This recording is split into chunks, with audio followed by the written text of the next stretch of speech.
Hey guys, how are we? Welcome to Talking Boxing. It is Monday, March 18, 2024, and what a weekend of boxing. It was all capped off last night, of course, by the big DAZN show up in Brisbane at the Fortitude Valley Music Hall.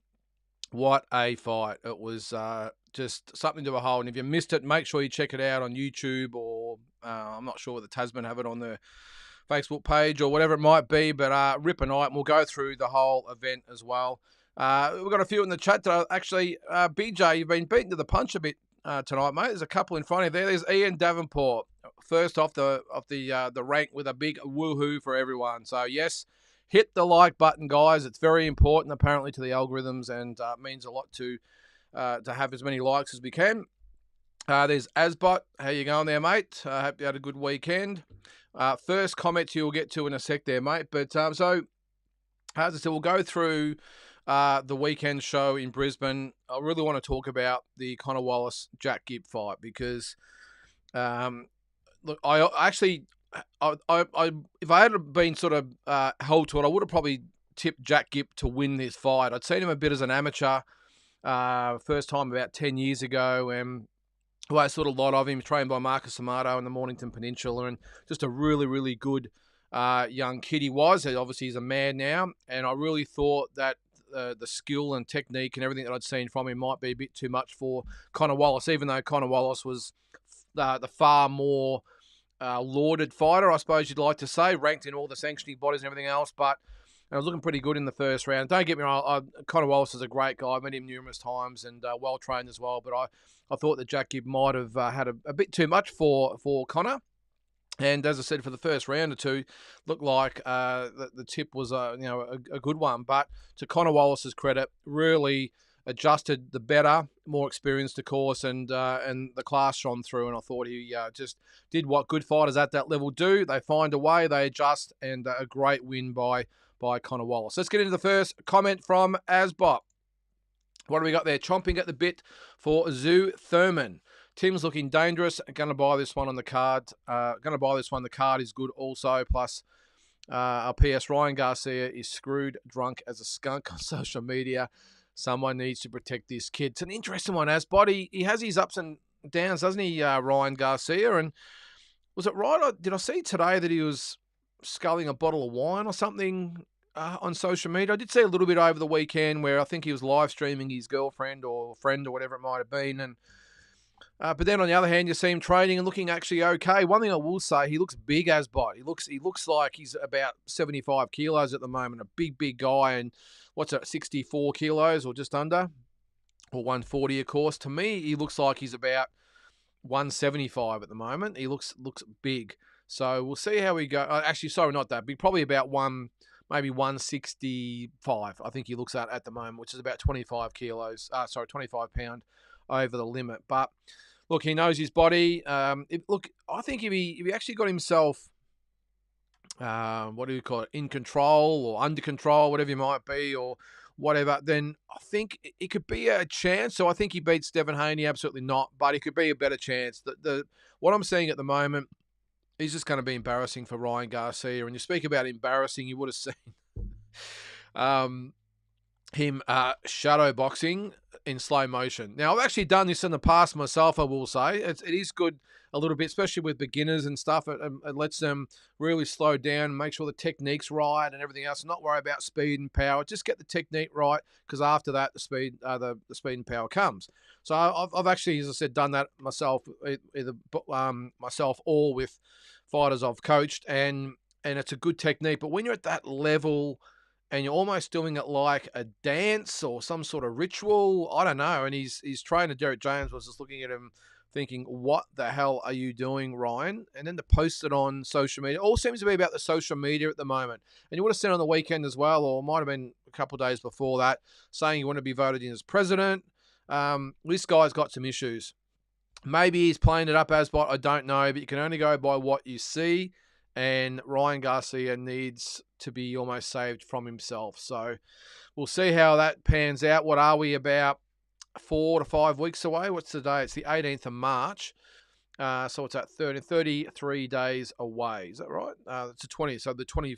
Yeah. So 13. So 33 days away. Yeah. So 5 weeks. Less than 5 weeks. So let's wait and see.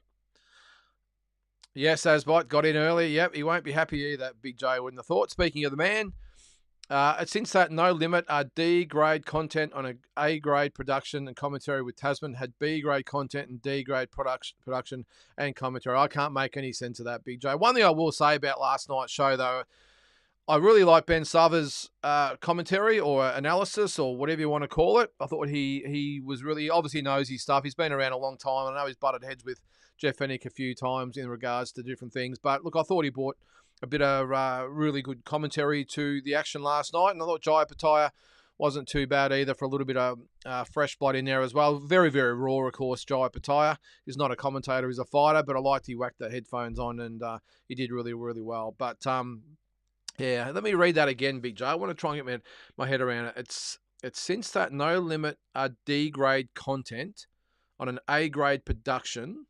Okay, I'm sort of with you at the moment. And commentary with Tasman had B grade content and D grade production and commentary. Okay, now I understand it. Well, you said it, not me, Big J. As I said, I thought that Ben Sava actually was okay. I'm not sure who the guy. Is it Chris? Someone? I'm not quite sure what his background is. I think he's a trainer or something. But anyway, I'm sure they'll get better, Big J. What do you got? Another one there? You got a few coming up, have you? Seems that not since. Also, then have you got the chance that Chump McAllister's going over for Tim and Thurman? Is that right? Ask him while he's ducking me worse than Canelo ducking Ben Idea. All right, Benavidez, I'm probably thinking you mean there. I will. That's good that he's going over there. I'm sure there'll be a few of the social media reporters over there. I'm assuming that Main Event will obviously be sending over Ben Damon, I would think. And the team, I'm not quite sure. I think Noonan Boy will be over there. It's not a big event without Noonan Boy there. He's, in my opinion, the voice of Australian boxing media. Is Noonan Boy slash American Australian Boxing Central that he also has a hand in as well. So for me, Noonan Boy, and I'm not sure whether Oz Boxing will be over there. But either way, I'm sure everyone will be there, and the more the merrier. But I will tell him if I see him, Big J. Evening, boys. Tasman had a decent card last time, but terrible production and commentary. Did anybody go to Tassie Brown show on Saturday? No, I didn't go, Big J. I'm not sure whether Ben Hack's in the chat there. He might have went. He's a Tassie man. But I did speak to Tassie last week, and he was pretty confident they get a good crowd and they had good fights. And by all reports, just judging by what I've seen on social media, I haven't chatted to him yet. He's probably on his way back from Tasmania. But from what I've seen, it was a great event. Looked like it was packed out, and hopefully he made a few bucks out of it, which is what it's about. There's Carl, the boxing kangaroo. How are you, mate? Williams the Peter just put the 135-pound division on notice. Geez, he was impressive, wasn't he, Carl? I haven't actually mentioned that fight yet, but I'm not sure whether you've seen it or everyone out there saw it as well. It was on DAZN yesterday here in Australia, Sunday. He looked good. I thought he might have got over Maxi Hughes a little bit later. I think I might have tipped him by 8th or 9th round stoppage. What did he get it done in 4? Very, very impressive. I actually thought Maxi Hughes fought very, very well in the first round and a half, which I know it's a 12-round fight. You can't really go by that, but I was surprised at how well he boxed. But unlike, I suppose, his fight with George Kambosos, who George is a totally different fighter to Williams Zepeda, so let's not judge each of the fighters on their performances against Maxi Hughes. But with George Kambosos, Max was able to sort of box at his own pace. He had a little bit of room. He was able to do his thing. And George is not that real pressure type of fighter. He's a sort of aggressive counterpuncher, if that makes sense. Williams Zepeda, it's just one way. And that is straightforward, throwing 100 plus punches per round. And you're right, Carl, he's going to be a handful for anyone. Now, if it's the winner of Kambosos Lomachenko, or is it, I know they're talking maybe about Shakur Stevenson. I think he's got to get a fight under his belt. I think he wants to fight July the 6th in New Jersey, does Shakur Stevenson. And I know Bob Arum said today they might like to match Williams Zepeda up in that one, but whether Shakur wants him first off is another question. I don't think I would. I would want a tune-up if I was Shakur Stevenson, but just a punching machine. Carl, there is holes in the way he fights, though, if you look carefully, look, he's just a punching machine, as I said, but he can get a little bit loose as far as his defense goes. He sort of sits in the pocket a little bit too long sometimes, and it's okay against sort of light hitters like Maxie Hughes, but I think when he fights guys like Shakur Stevenson, Devin Haney, these types, and Lomachenko, of course, and even George is another one, I think you might see a little bit more resistance than what Zepeda's got so far in his career. And look, he's done as much as he can do so far, full credit to him.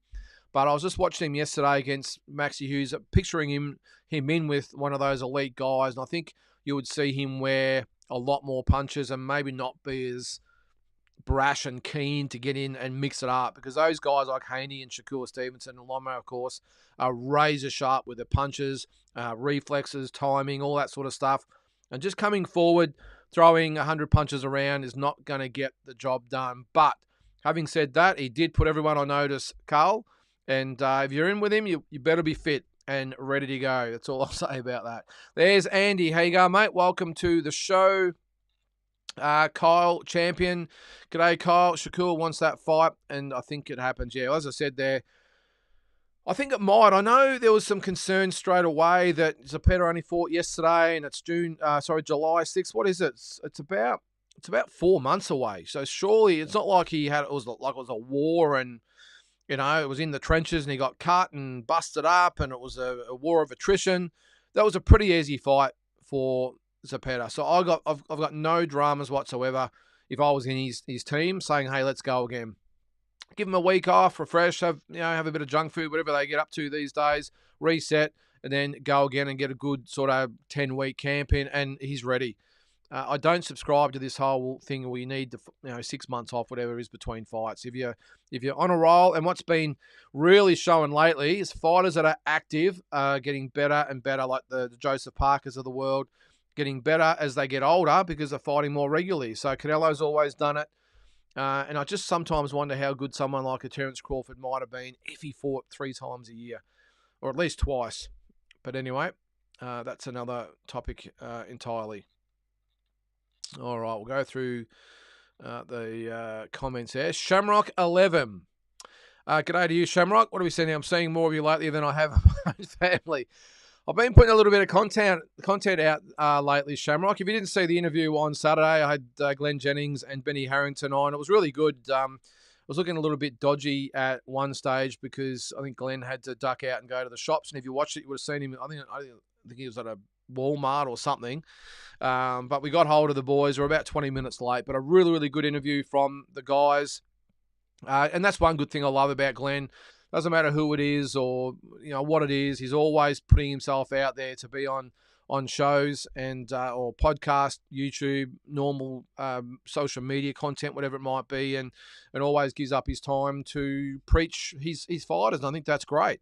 And Benny Harrington, we probably haven't seen a lot of Benny on the socials or anything else, but if you've seen it, he spoke really, really well. Very, very confident in his charge, Liam Wilson. And judging by what he was saying, I think we're going to see a very primed, ready to go Liam Wilson on March 29. So, and Oscar Valdez looks like he's ready to go as well. This has got war written all over it. I really can't wait to see that fight. But mate, thanks for watching anyway, Shamrock, and everyone else out there. I do appreciate it, and I'll just keep putting out the content. One thing I have tried to do more lately, guys, is get away a little bit from the recorded stuff. I really like the fan interaction, the boxing fan interaction, which is why I like to do more and more things live now so that we can have you guys on here if you choose. And if no one comes on, well, it's on YouTube for people to watch at their leisure. But I really like the watch-alongs were great. I actually was tempted to do last night's one, but we did 2 sort of in the last 7 days before that. I'm kicking myself I didn't do a live, by the way, because the quality of the fights on that card, especially obviously the main event. And just on that, I won't be going live on Wednesday. I don't see the point. I'm not excited by the card at all, so I'm not going to pretend to be excited on Wednesday night. So, and that is it's Nathaniel May, and is it Michael Kasama or Brian Kasama? I had that written somewhere. Where did I put it? No, I haven't got it there. I thought I had it written down. But anyway, Nathaniel May's on. Great to have him back, by the way, but I am not impressed by this card at all, to be honest. And actually, speaking of that card, just to clarify, oh, hang on, we've got a new opponent. Let's go to the webcam, shall we? Oh, hang on, I've got to jump out and come back in. It just doesn't like going straight there. All right. Oh, here we go. All right, we've got another opponent. All right, he's now fighting Louis MacGyver. And look at that. 4-4. Do I need to say? I know he's a late replacement. Oh, my. Oh. Okay, so did I just say that out loud? Oh, my God. All right, Ricky Nato stopped in 4. Who's the other one there? Charlie Bell. Unanimous decision. Where's he from? Papua New Guinea. Caleb Kozak. Good young kid, I will say.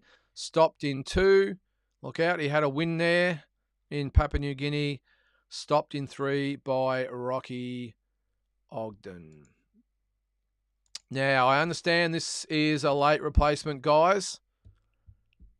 I'm tempted not to even watch that card. And I know, look, I know I will. It's free. But what do you guys think? What do you guys think? I don't know. All right. The other fights on the card, I'll let you stew on that for a minute.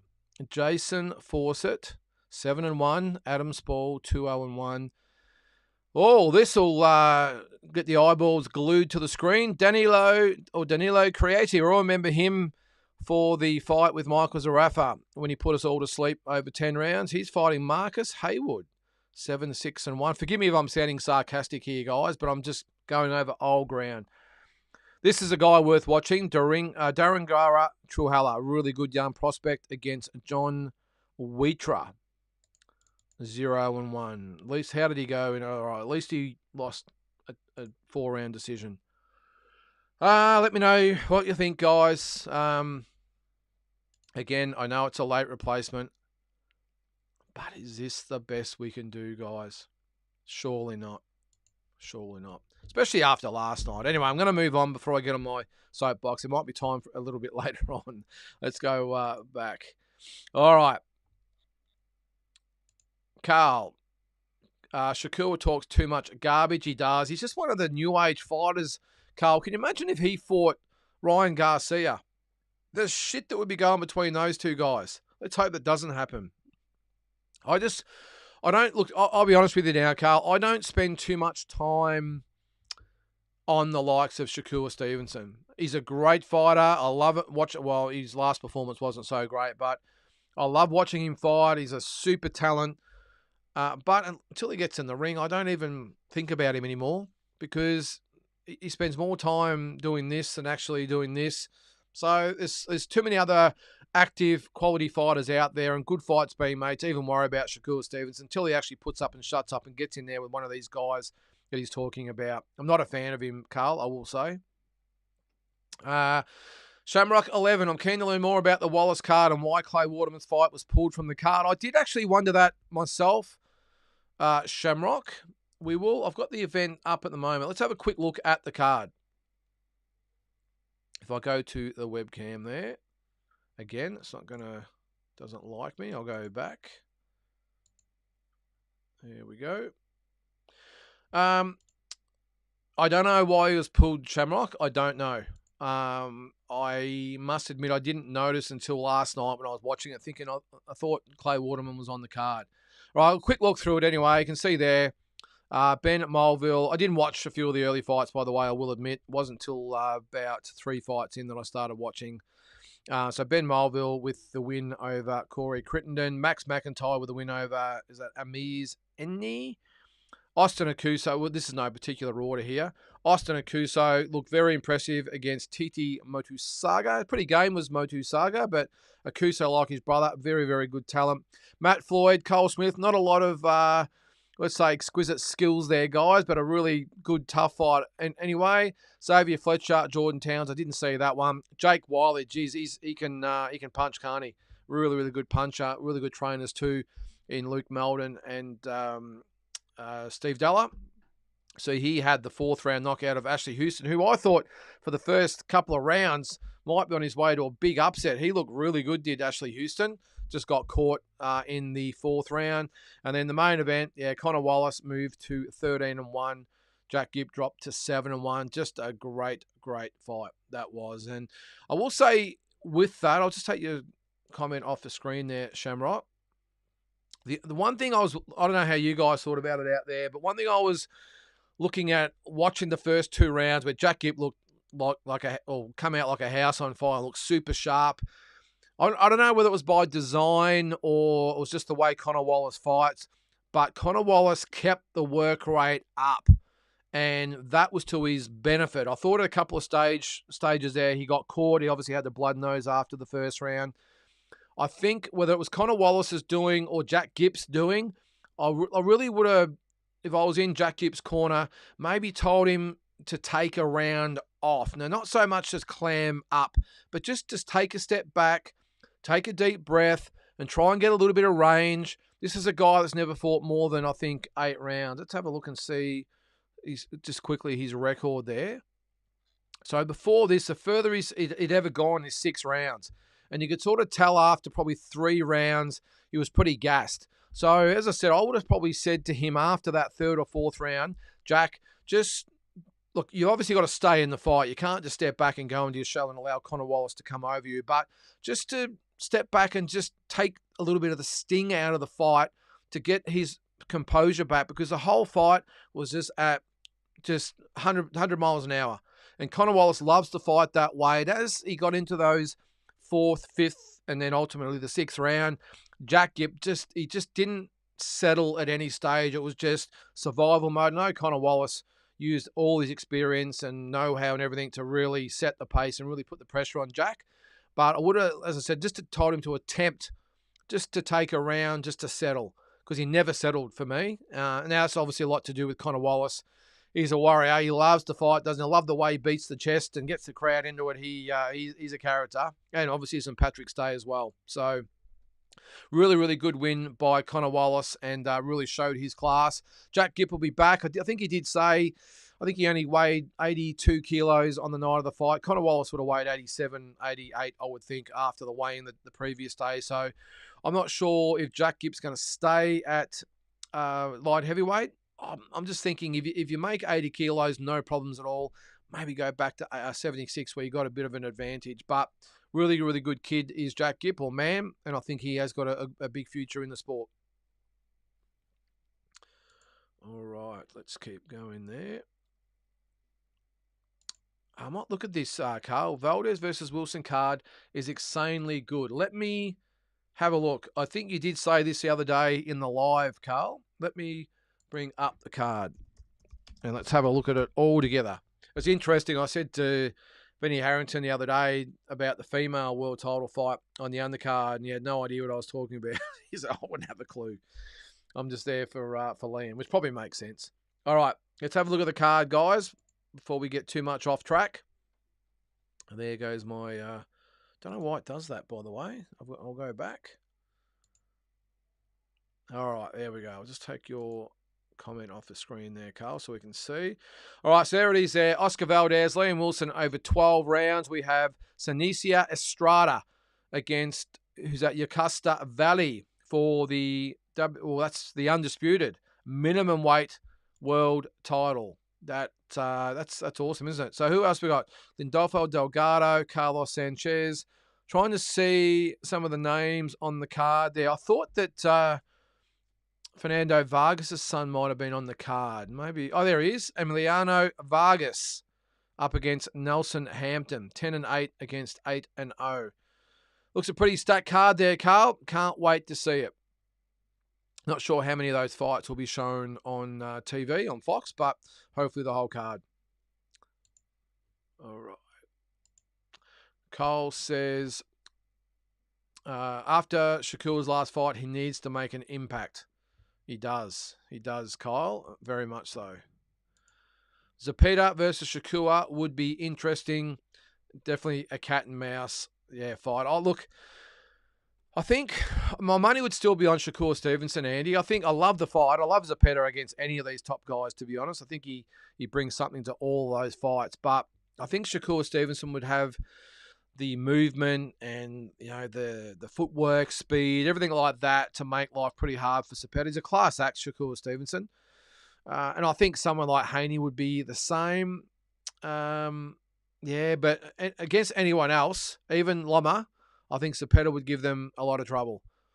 Lomachenko, was he 35, 36? We'll see what he's like against George, of course.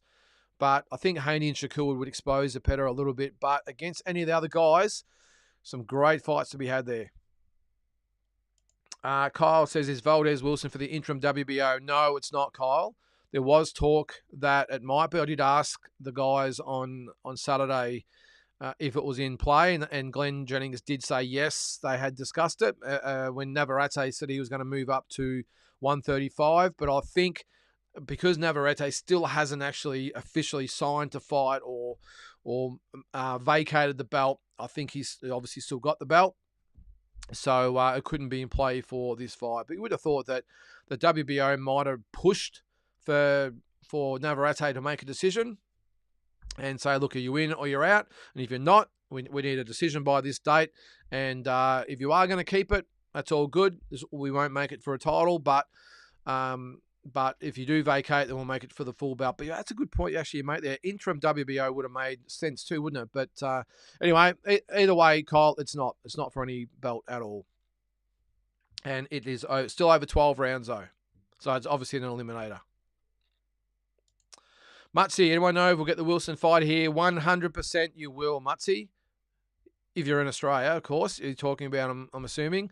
100%, mate. They won't hang us out to dry for that fight. And I'm pretty sure it's being advertised already on Fox Sports, I think. I think I saw something about it on the weekend. So, yeah, either way, Mutsy, 100% it will be shown here in Australia.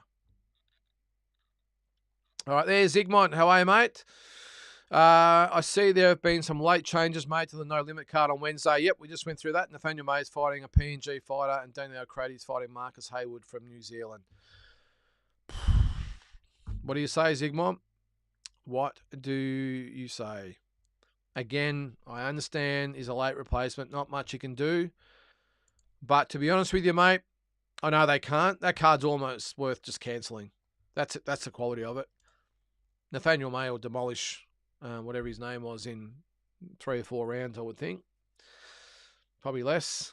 And the undercard, apart from 1 or 2, won't be much chop either. So I'm not going to hop into it tonight, guys. Let's wait and see what the card's like. I mean, on paper, doesn't look great at all, but who knows? We might have Nathaniel May in Hagler Hearns 2 in the main event, and then we might have a great undercard. I don't know. I strongly doubt it, but again, if that's the best we've got from No Limit, let's go 7 plus and DAZN and Stan, because last night's fights, and I'm sure Anjo DiCarlo's events, on paper at least, a hell of a lot better than what is being dished up at the moment. But anyway, we will move on. Kyle says, Beck Hawker can't catch a break, just got out of the hospital recovering from a cyst. So who fights Jala Tomei? Is it Jala or Yala Tomei for the Australian title? Mousy Jacobs, Chanel Dargan, or Kiwi Maria Turner? That is a good question. I'm going to just type in who fought on the weekend. Hang on, did Christina Jacobs fight? She was supposed to. Let me have a look. Yes, she won by TKO in the 3rd round. So it's the 27th, is it? 26th, 27th. It is, isn't it, Kyle? So I would think not. I don't think, no, Mousy Jacobs won't be fighting, I wouldn't have thought, on that card. And I think Beck Hawker's already beaten Mousy Jacobs anyway. Sorry, Beck Hawker's out, of course, sorry. Rewind. Could be. No, I doubt, though, yeah, she steps up. But Chanel Dargan always seems to be ready. Maria Turner, I'm not sure how she's going. I'm not quite sure, Kyle, whether there's a replacement or whatever. Let's actually have a look at... I'll have a quick look at the card. So is it March the 27th, isn't it? So 7 cards on this weekend, by the way, guys. All right. So nothing so far. So Taylor Robinson, Gloria Gallardo, yeah, all the rest of them are still on there. So no, can't answer that, Kyle. We will see. 50-year-old Sam Solomon continues to fight. Oh, please don't say that, Zygmunt. He's fighting over in Japan in April. But thankfully, it seems like a much more competitive fight than his last one. His opponent is 46 and 46. Okay, 37, 12, and 13 as a pro. Well, that's okay. Look, that's that's okay. And look, he didn't get knocked around too much in his last fight, which is good. Let me bring him up and see if we can see. There he is, Sam King Solomon. All right, yeah, okay. So he's fighting Yuki Nonaka in, where is it? Osaka, Japan, for the Oriental and Pacific super middleweight title, vacant title. Main event. Okay, so I'm hoping he gets well paid for that. But I'm with you, Zygmunt. It's sad, and I don't want to see him in the ring anymore.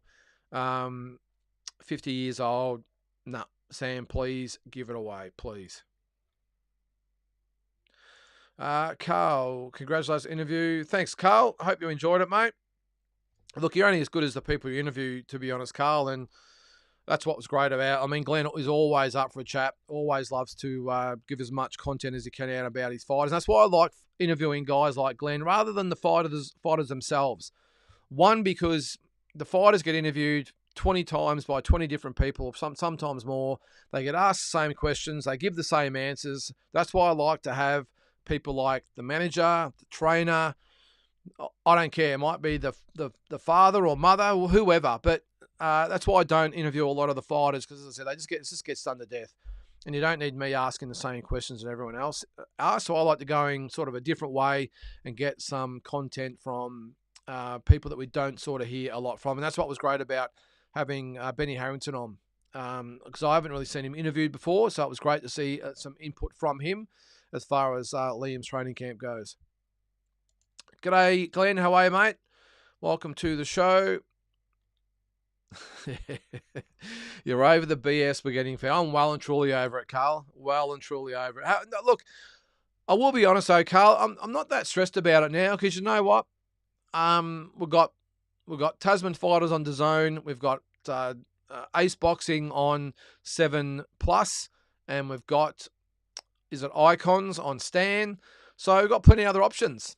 I think what's going to happen is, like a lot of boxing fans out there will be like, oh, yeah, okay, well, no drama. If you're going to feed us that sort of content, we just won't buy your shows, and then we'll see what happens. So, but yeah, look, I suppose, look, this is why I like to get on here and not have any alliance or allegiances to any promoter or anyone that it might be, Carl. I like to get on here and have my say. And yes, I do know a few promoters out there. Maybe I am a little bit more friendly towards them, but I'm still going to call it the way I see it. And tell me I'm wrong. Guys, tell me I'm wrong. All right, what do we got there? That is Jules. How you going, Jules? Evening, fellas. I'm sure I agree with everyone else. Big fan of all the live content you've been producing lately. Thanks, mate. Watch-alongs were a great idea. Thanks, Jules. It wasn't necessarily my idea, but I haven't seen a lot of other people sort of doing, especially here in Australia. I haven't seen anyone doing it. I am kicking myself I didn't do it last night, because it was probably the perfect card, but it was being a Sunday night, and I couldn't watch the whole card because I had some stuff to do. And as I said, we've done 2 in the last week before that. So, and I'm not going to do Wednesday night, as I said, but I will do, when is it? So, actually, I won't be here for the 7 mate. I keep saying 7 mate, 7+ show with Ace Boxing, but we'll see what we can do as far as some live content while I'm in the States. I do want to do, I think I might have mentioned it last week, I am going to go to do maybe a pre-fight and after-fight live as well. So we might do something during the day before the fights start, if people want to jump on and have a chat about it. But definitely after the fights, we can discuss and dissect the entire card. So it'll be about 2 o'clock in the morning in Vegas by the time I get to it, and Glendale. But that's all good. I don't normally go to bed till very, very late anyway over there. So, but no, I'm glad you're enjoying the content there, Jules. And if anyone's got any other suggestions for lives, let me know. Glenn, love May, but that card, yes, I agree, Glenn. And look, as I said, it's not No Limit's fault there's a late replacement, but I stand by the initial card was C, if not D grade at best, if you ask me. And I'll say it again, when you get the keys to the Ferrari, you drive it. You don't drive it like a Volkswagen. No offense to Volkswagen drivers out there, but you drive it like a Ferrari. You got all the resources in the world. Let's get the best content available. If Tasman and Ace Boxing and Icons can do it, and even some of the lesser lights around the country that can do it, then why can't No Limit? I think I might be not doing my hopes of getting Glenn and Benny on the way back on the way I'm going, but anyway, it is what it is. All right. Kyle says completely agree on this No Limit card. I'm meeting next week for the Taylor Robinson fight. Yeah, I won't be here for that one, mate. I'm leaving the night before, unfortunately. I would love to be here for it, but yeah, I'll be. When is it? It's the Wednesday, and I go on the Tuesday. Oh, it's that. Yep, Boxing Kangaroo reporting for duty. Exactly. It's great to have you on the other night too, I will say. Carl and Kyle was on, and who else was on? The guy from New Zealand. Is it Little Penny? I actually thought it was a woman, to be honest, but no offense, Little Penny, if you're watching. But great to have multiple people on, and we had to act pretty quick with the graphics, but we got there in the end anyway. All right, what's that, Glenn? Cars are crap. No, it's not just the promoters. Oh, the cards, I'm assuming there. It's not just the promoters, but the managers as well. But the thing is, though, Glenn, I understand what you're saying there, and being a promoter myself, I get it. Sometimes you can't put the absolute best shows together because the managers either, it's not necessarily about money, although there's a big factor in it sometimes, but it's more so they all want those zero records. So they refuse to put themselves up against other fighters in the same position, risking their record. And I don't understand why everyone's so just focused on records, and they all think we're all going to be world champions, so we've got to be ranked in the top 15, and to do that we've got to fight some second or third rate guy from over in Asia Pacific somewhere and get my regional belt and get my top 15 rankings. I can't possibly fight anyone that could possibly fight back and be a chance to win.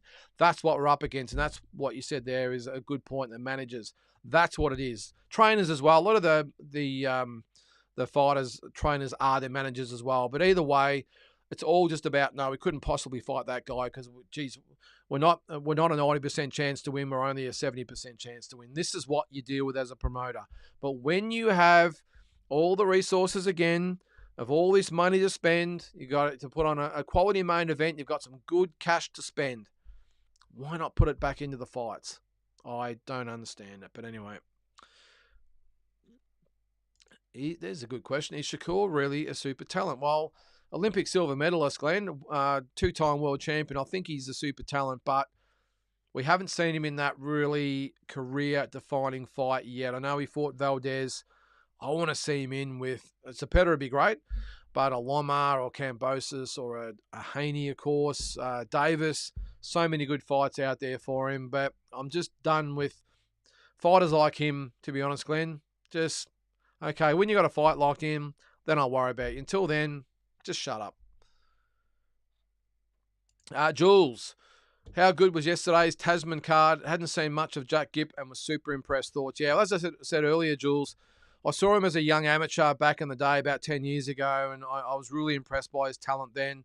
Seen a few of his pro fights as well, and as I said at the start, I actually thought he might beat Conor Wallace, and to Conor Wallace's credit, he got the job done. So all the best to him. But yeah, look, it's definitely not the end of the world for Jack. And one thing I will say about Jack as well, and Conor, how well did both guys handle the promotion? Yeah, they had to sit down, but they had to go at each other respectfully, and neither one of them got excited or started the trash talking. They retaliated to each other, and it was so refreshing to see both guys just be absolute warriors in the ring, but outside just be gentlemen and be courteous and respectful. And that's what I love to see. I know I'm always on about it with the way they carry on at press conferences and all that sort of stuff.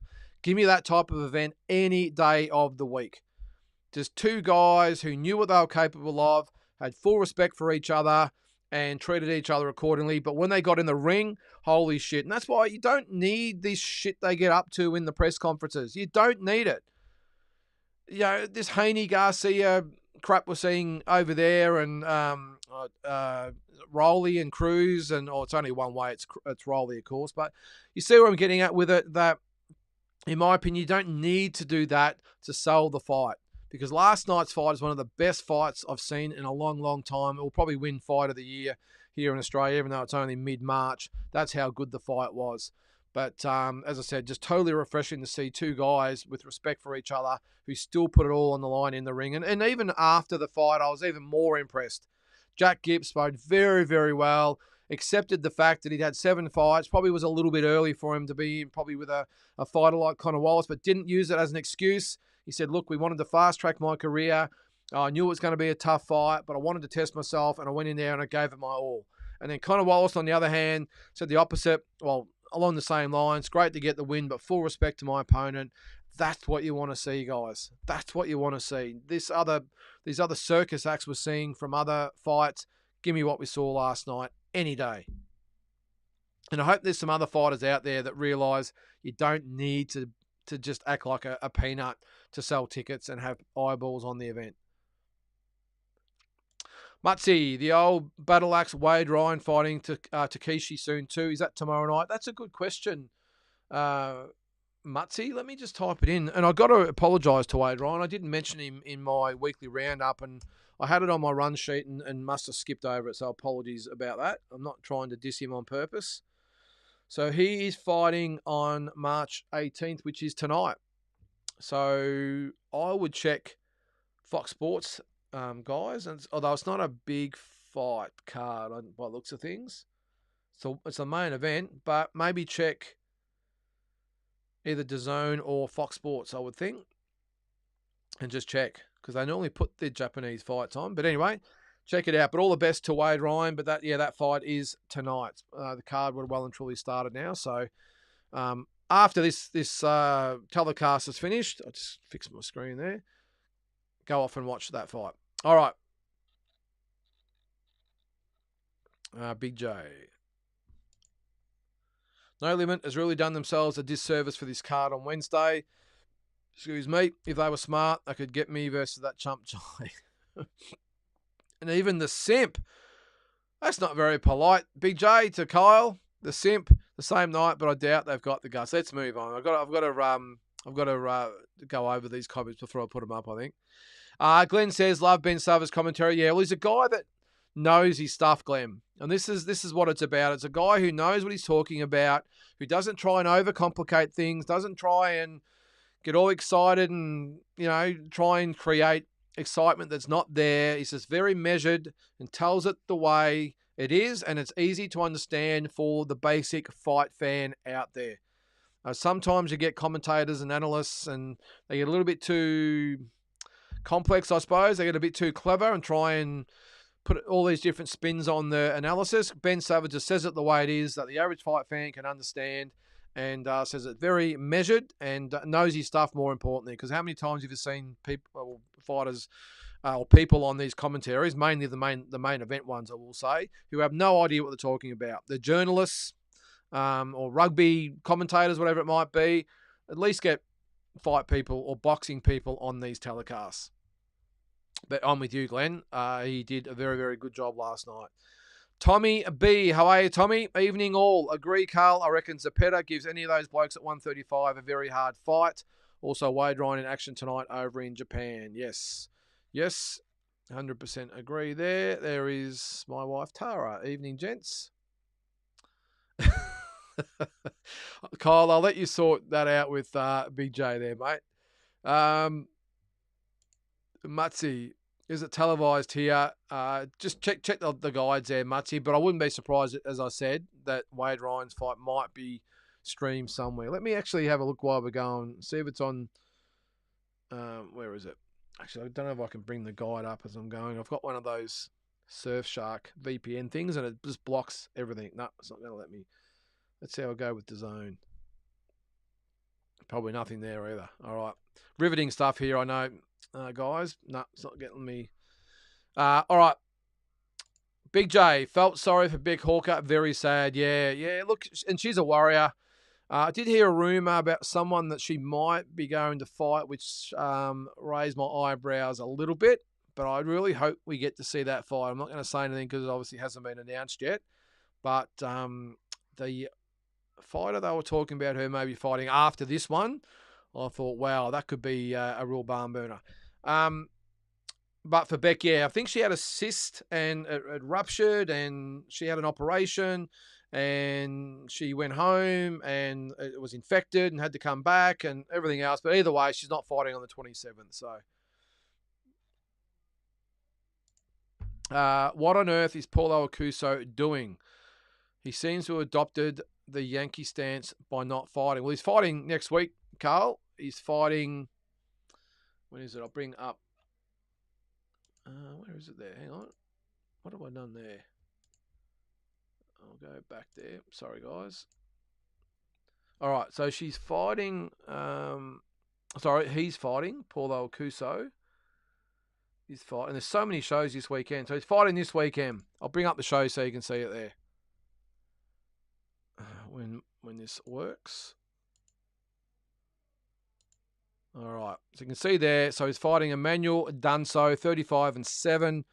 A few fights on the undercard there. Good fight to watch there, guys. It's Desley Robertson, K. Scott. That's a really, really good fight. So I'll be watching that one.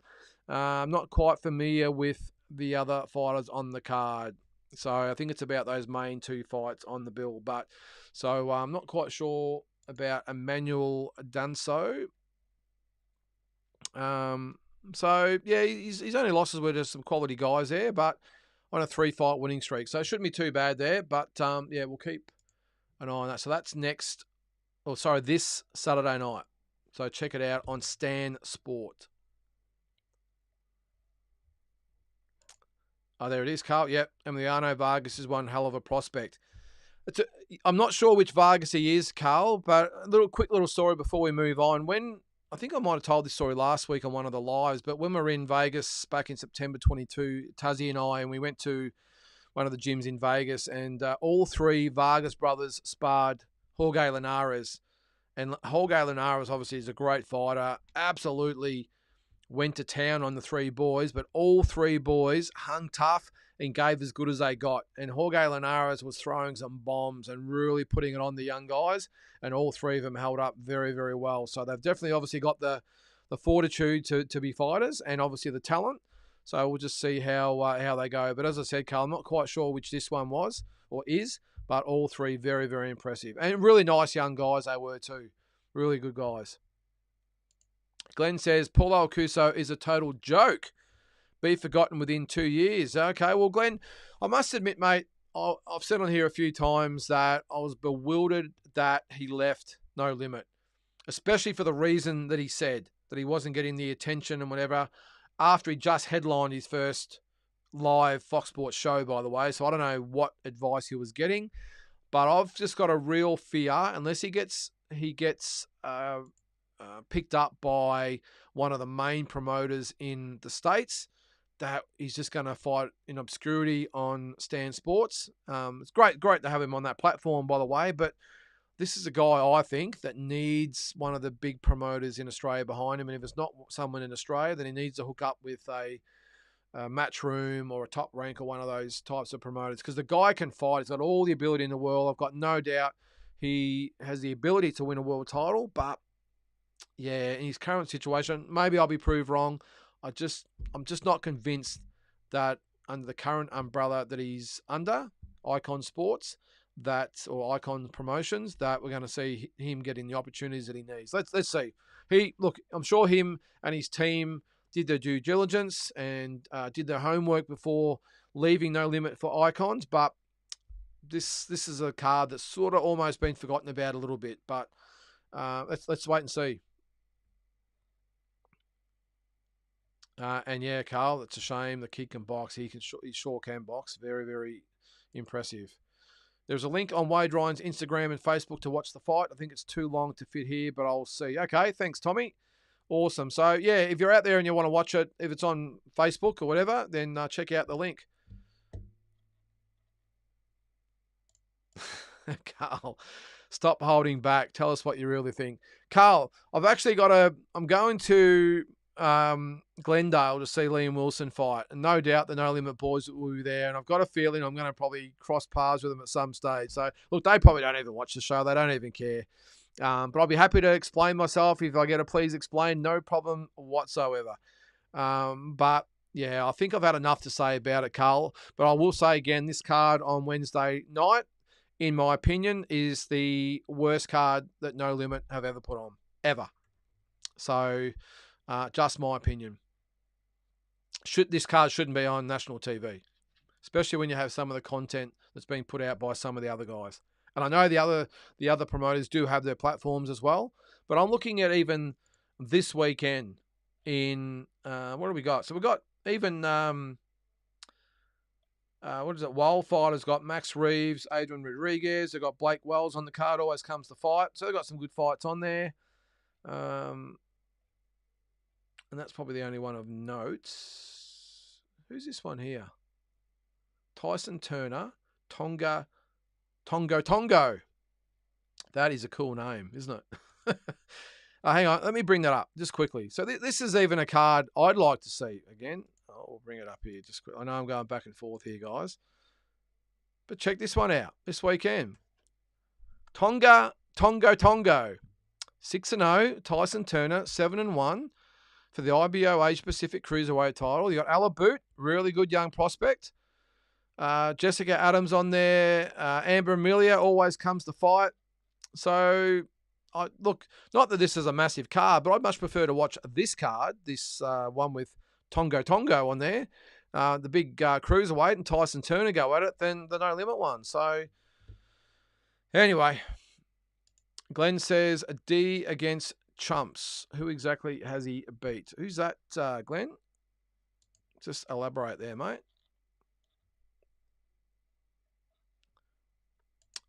Cold changing the subject. Do we think the interim belt is the best move for Andrew Maloney? Estrada is scheduled to fight Bam Rodriguez. I'd pick Bam to win that one. Do we want him to fight Andrew? Look. The one thing I'll say about the boys is, Kyle, they just want the best fights at the right time. Now, what we've seen proven by other fighters out there, if you have some sort of roadmap, if you want to call it that, and you let go a big fight in the prospect that another big fight might happen, you might sit on the shelf for a while, or something happens, injuries, or they might decide to take another fight. I just think the boys have learned through history that if a big fight and a big opportunity presents itself, you just take it and worry about what's next after this one. So you are right. In an ideal, I've spoken to Andrew about this myself, and that he would love to fight Estrada. I know he said he'd love to fight Chocolatito. I'd love to fight them all, but to be waiting for Estrada to fight Rodriguez and just waiting out for that fight and the prospect of getting that one. What happens if Estrada gets absolutely demolished by Bam Rodriguez and retires? Does he fight Rodriguez? Rodriguez might have other plans. You just don't know. So I just think Quadros is a very, very good fighter. I know he's 35 years old. I think he's perfect for Andrew Maloney. So get the WBC interim belt, and then you fight for the full belt eventually. So if it's Rodriguez, whoever. But look, as I said, mate, I just think, take the biggest fights while they're there, especially on a big card. Because who knows, Top Rank might have said, take this fighter, we're not having you on the card. So, or he might win the WBC interim, and one of the other champions for one of the other organisations come knocking, and all of a sudden, he's got another opportunity. But, as I said, mate, just while the big fights are being offered to you, take them, worry about what might happen after you win that belt, and just see what happens.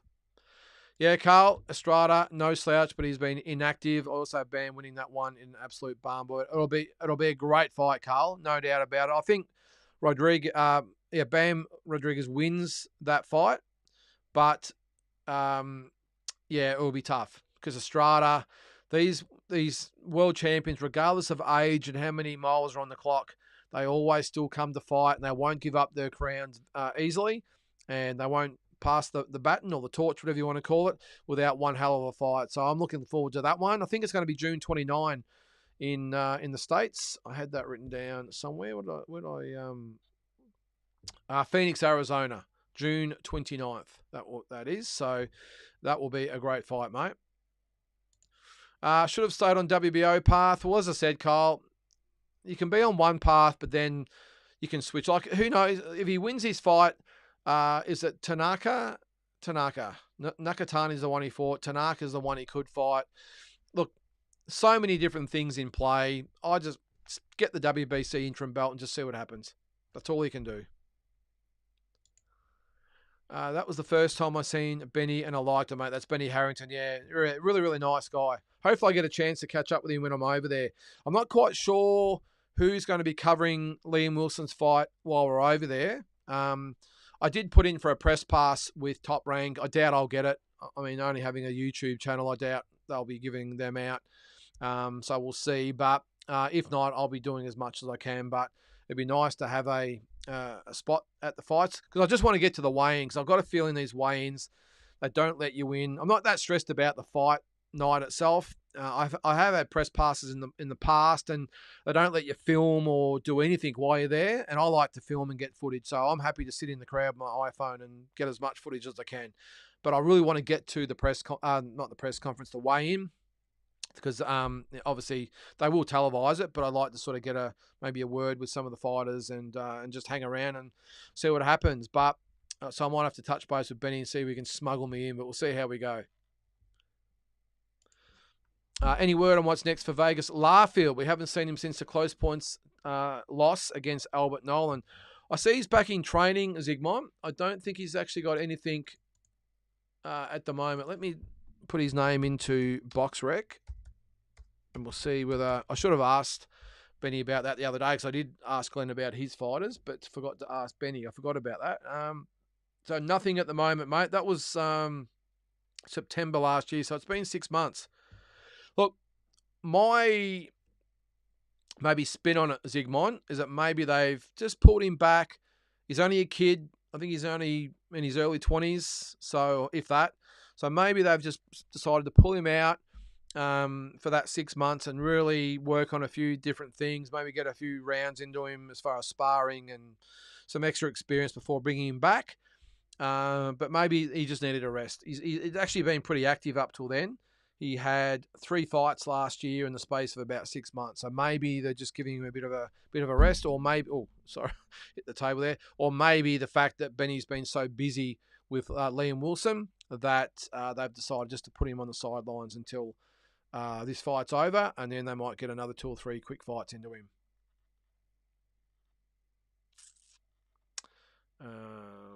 What have we got there? Good question, this one.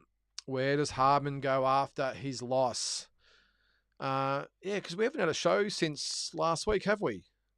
Well, let us know what you thought of the show, guys. Was I making a mountain out of a molehill with all my hoo-ha in the lead up to it?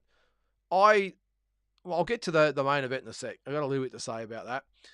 But for Isaac Hardman, look, what I will say about Isaac is full credit for stepping up and fighting good quality fighters in his quest to potentially have a shot at a world title. We've seen a lot of fighters go the routes, whatever you want to call them, or the road, where they don't take on the best possible opponents to give them to put them in a position to challenge for the world title. They take these easy fights and get themselves ranked with a regional belt and just cross the fingers and hope for the best. Isaac Hardman, credit to him and his team, who said, give us quality guys, we want to earn our shot. Of course, he's come up short in those 3 big fights, but where does he go? I think he just goes back to the drawing board, Axie Man. And again, I really like Isaac. Great guy. But the problem he has at the moment is that, and I know I've been a little bit vocal about, from what I see, a lot of flaws in his technique, which is really costing him. And you would have seen it last Wednesday night, repeatedly getting countered when he came in and punched, repeatedly getting countered in the return, eating lead right hands and counter jabs and counter hooks, and not having the ability to step back with the hands up or step off to the side. And I thought, look, having said that, Savadra was a very, very good fighter. I was a little bit curious to see what type of fighter we were going to get. I tried my best to get some footage of him. All I could get was a little bit of amateur stuff on YouTube. But watching that, I thought, yeah, well, he's capable. But that might have been from 7, 8, 9 years ago. I don't know. But we could sort of see he had okay skills. What we didn't see, of course, he's been a sparring partner for Mungia, and who knows who he's been sparring over there and the experience he's been getting. And it just told. I mean, he was so much poise. I thought Isaac, he started well. Savadra then got on top, and I thought Isaac almost wrestled back a little bit of control, but as you sometimes see with these really experienced and well-credentialed overseas opponents, he would have just been taking a round or two off, reloading, and then he came again in the 8th round. And when he did, it just spelt all sorts of trouble for Isaac Harmon. So, look, as much as I like Isaac, actually, man, I'll be honest with you, I don't think, unfortunately, he's at that world title level. Or a top 10, top 12, or even maybe top 15 level. And it sort of hurts a little bit to say that because I've got a lot of respect for him. And as I said, he always turns up to fight and backs himself. But you have to be honest, and I just don't think at this stage that he's in that top 15 sort of criteria or bracket, whatever you want to call it. But look, his comments so far on social media have been awesome. He said, look, I'm going to get back. I'm going to take some time. And all you can do is clap him for that. You really can. And, I hope he comes back and reestablishes himself. I just don't think he's at that real world level. And look, unfortunately, in this game, it can be cruel. And sometimes with all the sacrifice and dedication and everything that you put into this sport, sometimes it just doesn't work out the way you think. And not everyone's dreams come true. But look, I hope I'm proven wrong. I hope he comes back. But for me, I know I've said it in the past, some adjustments that he needs to make outside the ring and inside the ring. Don't think until he addresses some of those issues that we're going to see we'll get the best out of Isaac Harmon. And one thing that does concern me, actually, man, is the fact that a guy who has such destructive power, the power seems to have disappeared which is quite normal, by the way. As the quality of opponents have gone up, we've just seen that right hand now. He's just not having the effect that it had early in his career. And that's my worry, because technique-wise, he has been exposed a few times, and the power's got him out of jail. If the power's not there against these guys, I'm just not sure what weapons he has to take that next step. So let's see what he's got. The challenge is now firmly on to him and Blair and his team. Let's hope he can get back on track, because, as I said, he's one of my favourite Australian fighters. I love the way he goes about it and his attitude, what he brings to promotions. But unfortunately, not everyone's dreams come true. Let's hope he turns it around. There is a D-Style. How are you, D-Style? How are you there, mate? Actually, I did watch your video today, D-Style. If you didn't see it, it was a little bit on the back of my interview I did with Ben and Glenn on the weekend. If you didn't see it, Glenn and Ben both mentioned how important it was for Liam and Tim to probably go outside their normal personas and talk it up a little bit and engage a little bit more in the press conferences and everything to get the American audience on side a little bit more. D-Style differed. And that's why it's really interesting to have an American fight fan comment that do they really need to do it or don't they? So if you didn't see it, watch D-Style's channel. He did a live stream about that subject today. So check it out. It was very interesting, D-Style, and you made some really, really good points. Yes, Carl, g'day to Eric, which is D-Style. Speaking of that, trash talk is most overrated thing ever. No evidence to suggest that it makes fights bigger. Yes, took the words right out of my mouth there, D-Style. Carl says, I like that piece. Eric, it seems that baby faces put more of a fight on than any of the heels in boxing. Is that what they call it? Heels, is it? They're the wankers, are they, Carl? Is that what they're called? Larry Liston is in the chat. How are you, Larry? There is ways to trash talk. The over-the-top clown talk we see these days is terrible, but there is ways to trash talk intelligently to get under the opponent's skin, like Tyson Fury. I'll take Tyson Fury any day over Garcia and Haney, mate. So Tyson Fury brings entertainment. I don't think he really has that real trash talk that we're seeing, some of the garbage that's coming out of the mouths of some of the guys at the moment. Tyson Fury just likes to really get under his opponent's skin and really create some entertainment for his fans, I think, and all fight fans. Tyson Fury, I've got a lot of time for in that regard. I can appreciate certain style of trash talking if it's done for a purpose. Yes, I agree there, mate. Hayden, Gip first fight from a shoulder surgery as well. I didn't know that, Hayden. Mate, nothing but respect for Jack Gip. As I said before, just a great performance in the ring, but even better after the fight with the way he spoke. I thought he handled himself very, very well. Larry says, I think Zepeda might beat an older, slower Loma if he gets through Cambosis. That's how highly I rate him. To beat Zepeda, you need to be incredibly crisp counterpuncher and you need power to keep him off. That might be the issue. You make a good point there, Larry. That might give him more of an advantage against Loma. Loma is not a big lightweight at all, a 135-pounder. And Zepeda, the pressure he puts on, the punches that he throws, and not just the punches that he throws, but the power he puts into them. And he can do it for 12 rounds. So he would be a handful for Loma. As I said before, I think Haney and Shakur Stevenson handle him okay because of their elite boxing skills. But he's going to be a handful for anyone, Larry. Heard a rumour that Paro and Matias fight is back on. Any truth to that, Lynden? Yes, I did. I think I reported on that last week, Larry. Actually, on the weekly roundup last Friday. That, yes, they are looking for that fight on June the 15th in Puerto Rico on DAZN. That is the word at the moment for that IBF 140-pound title. So keep a lookout for that. The good thing about it is that Eddie Hearns said this is the fight he wants. And being the promoter, you would think that it all adds up to that getting made. I would doubt that Eddie says this is the fight that I want to put on, and it doesn't happen. He calls the shots, remember. So I think he'd be calling both teams in and saying this is the way we want it to roll. I'm sure he'll get the job done. I've got a feeling that Matias was just waiting just to see what else was out there for him. I think Paro is the best fight for him at this stage. And I think with Paro, he just wants to fight whoever has a belt. So I think it's got a great fight written all over it. There is a D-Style. What do you got there, mate? I've had an internal infection before. For that, I think Beck went straight to hospital. Yep, almost died in 2017. Is that right? I did see she might have mentioned that as well, D-Style, that if it got in the blood, it could cause some real problems. Thinking I was just sick trying to tough it out, then it got so bad, pain, I had to go to ER, antibiotics. Yeah, that's crazy. I got lucky. Yeah, certainly did, mate, because people have actually died from blood poisoning from that. Brian Amatruda is confident he has a future champion in Carlu.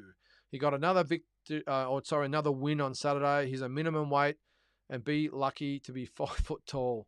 It's very early days, but he has a good old crack. Let me check him out. Who else fought on that card? I'll bring him up and see if he comes up there. Carlu. Never heard of him, Zygmunt. Let's see if he's on BoxRec. I'm sure he is, but there might be a couple of... What do we got there? It's not reacting, unfortunately. So he fought on the weekend, did he, Zygmunt? I did say they had a card there. Oh, hang on, there he is. So, all right. So he is 7-0. Let's have a quick look. This won't work probably. Yeah, there we go. All right. The thing I'll look at first, Zygmunt, I'll be honest, is the opponents. So he's 7-0. I'll get rid of your comment there. So the guy he beat on the weekend was making his debut. Looks like he was a Thai. I think he'll fight a lot of Thais, but with the weight division. Before that, it was 2-6, 4-3, debut 7-12, 7-10, 0-2. So he might look like he has a lot of potential at this stage, Zygmunt, but let's wait till he fights someone that's actually got a pulse by the looks of things. Maybe we might see him fight Alex Winwood down the track. That would be a ripper fight by the sound. And I will say I haven't seen Carlu fight, so I can't comment too much. But just judging by the record, I'll just leave the jury out on that in the meantime, Zygmunt, until we see a little bit more of him against some quality opponents. But the more the merrier, the more prospects we have, the better. D-Style, Beck went back after infection. I've seen on Insta. Yeah, she did, mate. Yeah, so she got out. She had the whatever was done, and the cyst burst, and then the blood infection came after that. So very, very lucky girl. And tough as nails. I bet she wanted to still fight on the 27th, from what I've seen of her. All right. I respect the knowledge and opinion of those in the chat, but I think Paulo is destined for massive things. Good on him for dropping No Limit if he felt he wasn't being fast-track managed. Yeah, well, it's a good point, Jules. I did say earlier that I was surprised he left No Limit, but, you know, I have been critical of No Limit myself, so maybe he saw the writing on the wall, wasn't really impressed with where they were going. Maybe they said they couldn't offer him as much as he wanted. Of course, Tim and Nikita and Liam and Sam, of course, are all on the big stage. Well, Nikita's not quite there, but will be. So, but the other three are on the world stage at the moment. So maybe he asked them an honest question: will you be able to do this, this, and this for me? And they might have said, no, we can't promise you that. And he's jumped ship. Who knows? But yeah. But as I said earlier, maybe him and his team have looked into it and made the tough call. But from what I'm seeing at the moment, Jules, No Limit, take those top 3 or 4 guys out of the picture, and there's not a lot coming through at all. So we'll let's see. Maybe when this weekend of fights is over, the Liam Wilson and Tim Tszyu weekend's done, maybe they might come back and focus on the next set of Wednesday night fights and pay-per-views later in the year, and we might get a little bit better offering. But again, really, really disappointed in what they've had to dish up so far. It's I don't think either of the shows, the free shows they've done, have been worthy, of being on national TV. And the pay-per-view, what do you think? Larry, I'm pulling for Liam Wilson. That's an underrated fight. Heard that was a title eliminator. Yep, 12-rounder, Larry. Valdez is short and limited, usually spams those wide hooks. I can see Wilson getting the job done. I'll tell you what, Larry, I didn't really know what to think in the lead up to this fight until I spoke to Benny Harrington on the weekend. A couple of things he said and the way he said it. Look, Oscar Valdez will be super, super tough. I've just got a feeling this is Liam's moment, and I think he can win the fight. I think he can maybe land one of those big hooks, and who knows what can happen after that. Tough fight, but they're going to leave no stone unturned, and I think, as I said earlier, that has Fight of the Year written all over it. Carl, anyone's welcome on my panel. That's on, what's the name of your show again? No, sorry, that's Big J, isn't it? He's got the, is it T Street or whatever it's called? Let me know. Larry says Quadros is a pretty tough fight for Andrew, although he has recently lost a couple of times to top guys, had close fights with both Estrada and Chocolatito. Yeah, he has, Larry. I think he's won his last 3 fights, and he had a fight as recently as, I think, November last year for that interim belt. I was live when he fought Chocolatito at the Inglewood Forum in LA. One of the best fight, if not the best fight night I've ever been to. The fight itself was just go from first bell to last bell, 12 rounds of absolute war. You can imagine Inglewood full of Mexican fans. It was unbelievable. So I've seen firsthand, but that was also 8 years ago, a long time ago. Look, I just think it's a good fight. It's one of those crossroad fights for both guys. Andrew, I think, as I said earlier, he's got to make a call whether he goes whatever route he goes down. I think at 33 years of age now, he's just saying, hey, let's go, bring me the biggest fights. Quadros is probably in a similar boat, so why not fight each other? And the loser, that might be curtains. The winner gets a potential shot at the full belt. So I got no issues with this fight at all. I can't wait. I think it's going to be an absolute war. Andy has an opinion on Paulo Acuso. He says he has talent, no doubt. He understandably has to do what he thinks is best for himself, and if he thinks that he's leaving No Limit, then so be it. All the best to the man wherever he ends up, in my opinion. Yeah, well said, Andy. He's his own fighter, so I'm sure he knows what's best for his own career. Mutzi says the link on Ryan's page didn't work because I'm not in Japan. Might work if you have a VPN or something. Yeah, we've got VPN. Put on a Japanese VPN. It's not expensive to have. I think it's only like $20-something a year or something to have it, and you can bounce between Australia, Japan, America, England, you name it. I'm looking forward to seeing how it works when I'm in America. I'm going to put on the Aussie VPN so to see if I can watch the football back here in Australia. I did actually try it here on Netflix. I put in an American VPN, and a lot of the shows we don't get here, I was able to see on Netflix. So I'm sure it's going to work. But If you haven't got a VPN, I didn't really know how they worked. I had to sort of YouTube it to see what they are and how they work. But as I said, you get $20 a year or something. It's money well spent if you're having that problem. D-Style, people counting out my guy, Gallo Estrada. He's your guy. He's a good little fighter. Estrada. What do we got there? Big fan of Bam. Sorry, I'll go back here. Is that his nickname, D-Style? Gallo. Didn't know that. This is one Francisco Estrada we're talking about, guys. Big fan of Bam, but it's not a foregone conclusion he beats Estrada. No, not at all. Look, as I said before, I think it's a great fight. I just think the natural progression of things would show that Bam Rodriguez gets the win over an aging Estrada who hasn't been active, but once a champion, always a champion, D-Style. What has Tim Tszyu taught us about inactivity? Good point. As I said, the more active you are, the better. Jaya Pataya, same sort of thing. He's got some momentum in his last sort of 6 months or so. And, back in the day, Tyson was the same. The more you fight, it's like if you play football or one of those sports, whether it be rugby league, Aussie rules, soccer, whatever it might be, American football, you see as they play the season, at the end of the year, when they get that match fitness in and the hardness and the body tends to adjust to it all, by the end of the season and they hit the finals or playoffs, they're in peak beast mode, I suppose you call it. And boxing's no different. If you're in that continual cycle of training and fighting, you're just going to get better. It's just nature. So I don't know why. I understand with the money they don't need to fight as often as they did, but just for that pure advantage over your opponents, I just don't see why fighters don't fight, 2 to if not 3 times per year. At least I think 3 times a year is par for the course, if you ask me.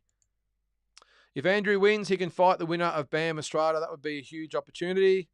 Yep, it would, Larry. More like a death sentence, Larry. Come on, Kyle, have a bit of faith there.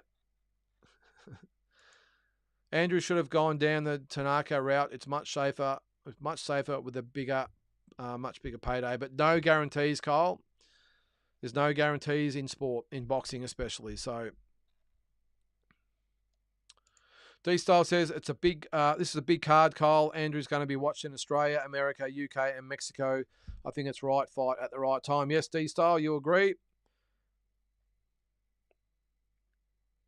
What's that? You're a wrestling fan, Lynden, and you don't know what a heel is. No, I'm not a wrestling fan, Kyle. Sorry. I don't know what a heel is. Sorry. It's on the back of your foot, isn't it? But no, I'm not a wrestling fan. I was when I was about 12, if that counts. Tommy B says, I've seen Carlu fight. He's very classy and technical. Looks good. Okay, well, I'll have to check him out.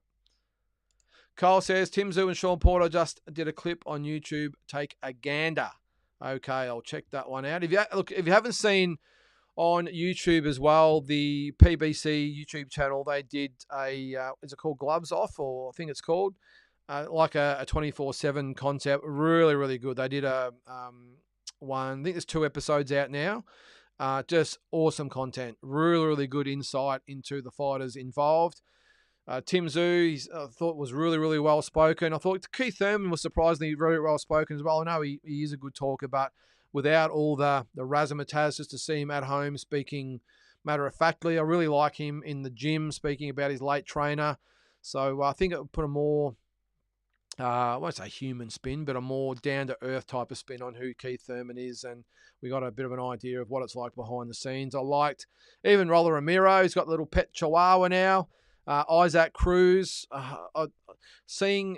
talking with his wife, speaking about the hardships I had coming up, trying to get fights, trying to earn money. She got teary, very, very emotional, I thought it was. So it's a really, really good episode or series of episodes so far. I'm not quite sure how many there are. I'm assuming there's going to be one more. But if you're a fan of the 24/7 series and what was the Showtime one? All Access, I think it was. You'll love this. Really, really good content, I thought. And I've done a great job, the Amazon Prime guys. All right, we'll keep with the comments there. Jules says, thoughts on the other Akuso, Austin. What's his ceiling? I don't think it was a very impressive performance at all, Jules. I did think he did say that he He'd been sick in the lead up to the fight and didn't really train much the week of. Let's just say he's not his brother at this stage, Jules. Look, he definitely shows the traits of his brother. He's got some skills, but I just thought he got tagged way too much by who was it? Have I got it there? No, I haven't got it. Sorry, I haven't got it on the screen there, guys. I've gotten rid of it. But yeah, I thought he got tagged way too much. Didn't really show any tricks, I suppose you'd call it. So anyway, I'm sure he'll get better. I have seen him in the past, and he has looked a bit better. Maybe it was a sickness that caused it, but I think he's got a way to go, Jules. Do you think Sam Goodman fights Inoue next, says Axie-Man? I think Sam would want at least one more fight before fighting Inoue. So when's Inoue fighting? Is it a couple of months' time? I did have that written down somewhere. I'm not sure. Obviously, he's got another fight lined up already, does Inoue. Well, that's on the Jason Maloney card, isn't it? Which is May the 5th, is it? May the 6th? Might be the 6th. May the 6th. That fight is in Japan. So obviously Sam would want another fight before fighting Inoue. Look, I know there's been a lot said about should Sam Goodman fight Inoue. We had a little bit of this discussion the other night. Why not? Okay, well, there's a lot of you guys think he's going to get murdered by Inoue. Okay, well, a lot of people think that Tyson was going to knock out Douglas and, all these other fighters, like Lopez was going to beat Camboso. I know it's a little bit different with Inoue. He's an absolute machine, but look, you got to have the mindset of an elite boxer. I said this the other night. You got to have the mindset, not just a boxer, but an elite athlete. Elite athletes want to take on the best. They like to test themselves. They don't want easy roads. I know some athletes do, but they're the minor sort of ones. I'm talking about the elite, whether it be fighters or whatever. They want to test themselves against the best. So I can't see this whole thing against Sam Goodman. Why would you want to fight Inoue? I can see 100% why Sam Goodman wants to fight Inoue. Of course he wants to fight him. He's the undisputed champion. And does he beat him? I don't think so, but so what? You're ranked number one in the organisation, then why not fight the absolute best fighter you can? And I'm just saying, Jeff Horn did it against Pacquiao and won. Kambosos did it against Lopez and won. Fenech did it against Nelson, and I don't care what the judges say, he won. So it can happen. I know Inoue is almost like a freak of nature, but so was Tyson back in the day. So, and Pacquiao thought, well, I won't say people thought he was unbeatable, but they thought that Jeff Horn would not have a chance in hell. I'm just saying anything can happen, but more so than that, even if lightning in a bottle doesn't strike, I'm just saying that if Sam Goodman's eyes, I think he could sleep well at night knowing that he's going to fight the best in the world, and whatever happens, happens. If he loses, well, guess what? He maybe waits till Inoue moves up a division. Maybe Sam goes up a division. Maybe goes down a division. I don't know. But I'm fully behind Sam Goodman fighting Inoue. What's that? Apologies, Lyndon. In wrestling, good guys are baby faces, bad guys are heels. Okay. All right. If you're not a wrestling fan, guys, now you know what a heel is. It's a bad guy in wrestling. All right, Kyle, again, international fighters bring more spice to the fights in Australian boxing, especially if it's fighters like Mendoza, Harrison, Thurman, two are entertainers, and one is sparring with Tim.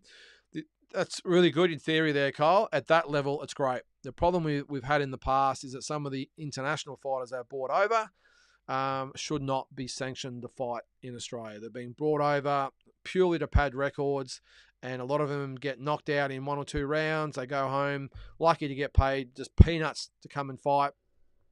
The promoters or the managers or agent, whatever it might be, takes most of the money, and the poor guys go home with next to nothing. So that's what I don't like, promoters taking advantage of those types of fighters. At this level, though, yeah, you're right. You're right. Does Pitbull beat Rolly? Yes, I think he does, Mutzi. I'm not a big rap for Rolly Romero. I like what he brings to the promotion, I will say. He's entertaining.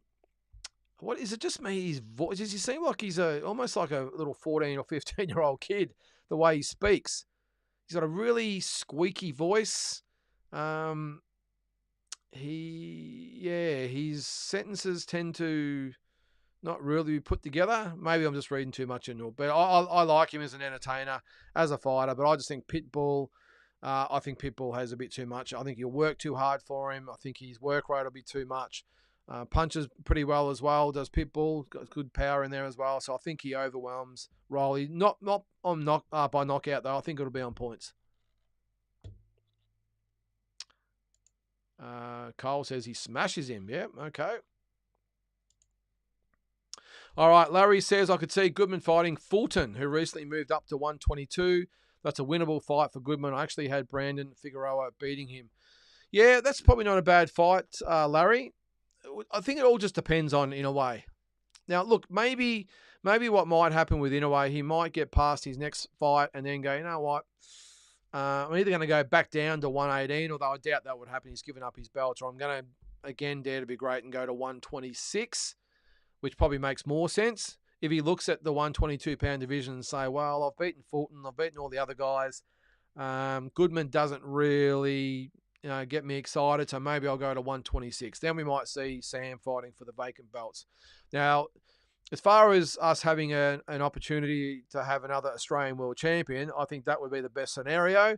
But again, I'll say it, I've got no dramas at all with Sam Goodman fighting Inoue. Even back in the day, Lionel Rose taking on fighting Harada. We had Johnny Famechon taking on Jose Legra. We had Jimmy Carruthers taking on Vic Tawil. These are all world champions at the time. Now, I know some of these guys might necessarily be Inoue, but auras are sort of sometimes manipulated or made up, whatever you want to call it. I just don't subscribe to the fact that anyone's unbeatable. I just don't. My issue, though, I will say, having said all that, is that the lack of power that Sam has is a real worry. He couldn't put Mark Sleeves down last week. I don't think he really even hurt him. I think it was just more of an accumulation of punches. That's the worry. If he had a little bit more power in his punches, you might say, okay, you can make a case. But yeah, it was a tough one. But look, he's earned his crack, so give him a go. Jules says the 2 gloves off episodes were great. I don't always like hearing opponent stories because it gets me conflicted. Yeah, well, I'm with you there, Jules, because I must admit, look, obviously we're all going for Tim Tszyu, but I was really impressed by the Keith Thurman side of things, really impressed by Pitbull, and impressed by Evan Romero. The one fight, of course, that had no mention whatsoever, of course, is Michael Zarafa and Erislandy Lara. Not a mention at all. So, I don't know. That probably shows you how much that fight really ranks in the scheme of things. Maybe we might see something in episodes 3 and 4. But the fact that they had Romero and Cruz featured and not Lara and Zarafa, again, as I said, shows you probably where that fight ranks in the scheme of things. But check it out if you haven't. All right, Larry, I agree on the Amazon pre-fight show. It was great, very diverse personalities and great production. I got really invested after watching that. More promotions need to invest in that type of build-up. 100% they do, Larry, and the big ones do. The big ones do. I'm not sure, do DAZN do one? I think they have their own like little mini panels and all that sort of stuff. But that's one thing I will say just so far, because of course, especially people of my vintage, we miss the HBO. We now miss Showtime. Let's hope Amazon Prime is the one that steps up and maybe fills the breach, and maybe DAZN takes note as well and they get their act together, because DAZN are okay, but they've got to get the commentary right on those international shows. They're dull. The people we don't know a hell of a lot about. You need to do whatever you have to do to get that anchor. We have was it back in the day, Jim Lampley and who was the other ones out there? Jim Lampley was the main one I can remember anyway. But the Al Bernsteins as analysts and all those. You need those type of guys to anchor your production. And so far, DAZN haven't shown any of that. Let's hope Amazon match the pre-fight shows with the same sort of commentators as well. Let's bring Jim Lampley out of retirement, I reckon. There's a rumour that Teofimo's next fight is going to be in Honduras. I did see that, actually, Larry. I know he mentioned, I don't know how true it was or how much he actually meant it, but I did see he's spoken about that. Perhaps fighting Arnold Barboza, who's ranked number 1 with the WBO. Not sure if it's true. Yeah, as I said, Larry, I did see that mentioned, but I think that's as far as it's gone so far. Until, obviously Bob Arum comes out and says that we're looking at it, I'd take that with a grain of salt. Jules says, what kind of pay packet would some of the international fighters be looking at, the ones used to pad records in Australia? Well, some of not these big TV shows they put on, if you've just got a normal show in Australia, whether it be in New South Wales, Queensland, Victoria, wherever, normally it's about sort of $350 to $400 around. That's usually the case. And then, let's say it's a 4-round and they get, actually it might be $300 a round, but even if it's $400 a round, which I doubt, but anyway, let's just say it's $1,500 for a 4-rounder to come out here to Australia. Of course, they get their airfares and accommodation and the food money, which is great. A lot of them just love coming to Australia and getting out of the country. Then the agent that organises the fights might take half of it, so they might walk away with less than half sometimes, because some of these agents or managers, whatever you want to call them, are just rogues, and they just fleece these guys. They'll bring out 3 or 4 guys in one hit, take half the money, and that's their income. So I hate to see it, and I never dealt with those guys when I was promoting.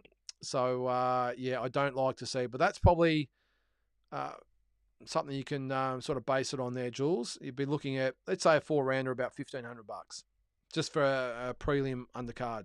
If it's for, say, a main event, say it's a 10-rounder, they might get $5,000, $4,000 or $5,000, which is, to some of those guys and girls, it's a lot of money. But it's the ones on the bottom of the cards who just get absolutely stolen or robbed from, Jules. They get absolutely they get raped financially. I know, it's just shocking. Not necessarily by the Australian promoter, I will say. Sometimes it's by the people that are in charge of organising the fights and bringing them over. All right, Larry, I would say that normally Isaac Cruz would knock out the same guy, isn't it? Isaac Cruz is the Pitbull. I think you're talking about Rolly. However, the addition of world-class trainer Ismail Salas, yes, good point, brings a different dimension. Pitbull is unproven and small at 140. Very good point, Larry. I didn't actually think of that. I'm probably thinking of the previous Rolly Ramiros we've seen. Ismail Salas, a very, very good trainer. He did train Ramiro earlier in his career. Ramiro left him and is now back. So, yeah, good call. That may be the difference, as well as the fact that it's now at 140, not 135. I see a close decision for either guy, 50-50 fight. Yep, good call. Stephen Bateman, how you go, mate? Keith should invest in some flippers. He's going to need them in those deep waters. Yeah, good point. I think he'll handle himself okay, Stephen. I've got a real suspicion, to the point where I think Tim Tszyu actually mentions it in one of those episodes, that he expects Keith Thurman to do very well early and to break him down, which is the way I see it. I think the first 3 or 4 rounds will be quite difficult for Tim. I think he'll take a little bit of time to adjust. Keith Thurman will look pretty sharp. I think Tim then breaks him down, as the fight goes on. But don't underrate Keith Thurman. Former welterweight world champion. Only loss was to Manny Pacquiao, with wins over Sean Porter, Danny Garcia. The guy can fight. Make no mistake about that. Tommy B says, sounded like Ace Boxing Show on 7 Plus is going to focus on the fighters and behind the scenes build up to the fight. Sounds like a great idea. They have got the weekly show, haven't they, Tommy? I'm not quite sure if it's aired yet. I'm assuming it has. I haven't seen it yet. But look, it's not going to be easy for Ace Boxing and 7 Plus either. They've got to do 12 shows a year. That's a lot of fights to line up. They're going to probably have some mediocre shows as well. Not by choice, but just by circumstances. They're going to have fights fall over and scramble, and it's not like they can put them back or reschedule. They're going to have them scheduled in by 7 Plus. So they're going to have some shows like that. My issue, on the other hand, with No Limit is they only have 5 or 6 a year. with plenty of notice, with all the resources in the world, no excuse why they can't put on great shows all the time. Or at least if the main event falls over, like what's happened with the Nathaniel May situation, at least they've got it stacked undercard. So you can say, okay, well, the main event's not going to be what we thought, but hey, look at the rest of the card. Some really, really good fights. I am not excited one bit by this card. And as I said earlier, I think it's the worst card they've ever put together. So, how do you like my chances of getting a seat on the flight from Glendale to Las Vegas on fight day with the No Limit boys on the chartered flight? Better than average? What do you think? I don't like my chances. Look, all this aside, though, I will say too, I know I keep laying the boots in the No Limit, but I still go back to, apart from this year's events, up until now, they have been fantastic for Australian boxing. Okay, I will say that. Matty Rose, George Rose doing great things. I just think they've taken their eye off the ball as far as the next level down from Tim and Nikita, Liam and Sam. That's all I'm saying. What's that, Tommy? That's the weekly panel show they're going to have. So they haven't started yet, have they, Tommy? Okay, well, that's great. Looking forward to it. Let me know when it's on. Mutsy, you can get a 5 weekly roundup slot on the show. Yeah, I might try and get on there. Mutsy, what do you reckon? What do you think? Sure they'll have me on there. What else we got to talk about, guys? Any other comments? Let's see. What did you think? No one said, what did you think of the No Limit card last week, the pay-per-view? I know a lot of people didn't get it. What did you think of the effort that Mark Sleeves put in against Sam Goodman? I was even more disappointed than I thought I would be. I was impressed by Sam Goodman. I thought he went out there and did exactly what he had to do. A little bit reckless early on against Sleeves, where he wore a couple early, but once he settled in, it was just an absolute mismatch, or beyond the mismatch, I thought. And I was surprised, and I will say disappointed in that Mark Sleeves, after 2 rounds, was completely done. Absolutely exhausted after 2 rounds. So, I don't know. We've been over it a lot of times, but how do you have a main event fighter in such a big fight just completely done after 2 rounds? And it wasn't just this fight. The other fights he's had too, with Brock Jarvis and who was the other one he lost to? Actually, there might have been of course, Rocky Ogden only went 1 round. Yeah, anyway, let's move on. Let me know your comments. Steve Bateman, are you going to Cambo Lomo? Yeah, I am, mate. I'll be there, heading over on the Friday before the fight. So really looking forward to that one. And yeah, over there for the weekend. So that's is it DeBella and Top Rank and a few other people who got their fingers in the pie as well on that event. So can't wait.